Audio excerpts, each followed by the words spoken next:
India പോലത്തെ ഒരു രാജ്യത്ത് ഇബാദാത്ത്, മുആമലാത്ത്, മുനാക്കഹത്ത് എന്ന 3 പാർട്ടുകളും ആക്ഷേപമില്ലാതെ നമുക്ക് നടപ്പാക്കാൻ പറ്റിയതാണ് നമ്മുടെ രാഷ്ട്രം. സിവിൽ ക്രിമിനൽ നടപടികൾ ഇന്ത്യ പോലത്തെ ഒരു രാജ്യത്ത് നിയമം കയ്യിലെടുക്കാൻ ഓരോ മതക്കാർക്കും പറ്റില്ല.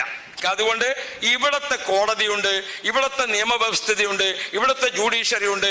അതിൽ കൂടെ ബന്ധപ്പെട്ടുകൊണ്ട് നമുക്ക് നിയമം കൈയാളാൻ പാടുള്ളൂ. അല്ലാതെ കത്തിക്കും കത്തിക്കും പച്ചക്ക് കത്തിക്കും എന്ന് പറഞ്ഞാൽ അത് മുസൽമാന്റെ മുദ്രാവാക്യമേ അല്ല. അത് മുസ്ലിംകളെ എക്കാലത്തും തെറ്റിദ്ധരിപ്പിക്കാൻ മാത്രമേ ഉപകരിക്കുന്നുള്ളൂ. ഒരിക്കലും മുസ്ലിംകളെ സംബന്ധിച്ചിടത്തോളം അങ്ങനെ ഒരു പ്രകോപനപരമായ രീതിയും മുദ്രാവാക്യവും പാടില്ല എന്നതാണ് ശരീഅത്തുൽ ഇസ്ലാം നമ്മെ പഠിപ്പിക്കുന്നത്. 1 കെട്ടും 2 കെട്ടും മറ്റൊരാളെ മോളയും കെട്ടും എന്നൊക്കെ പറഞ്ഞതുണ്ടല്ലോ, അതൊന്നും ഒരു മുസൽമാനെ സംബന്ധിച്ചിടത്തോളം പ്രഖ്യാപിക്കാനും പറയാനും പറ്റിയതല്ല.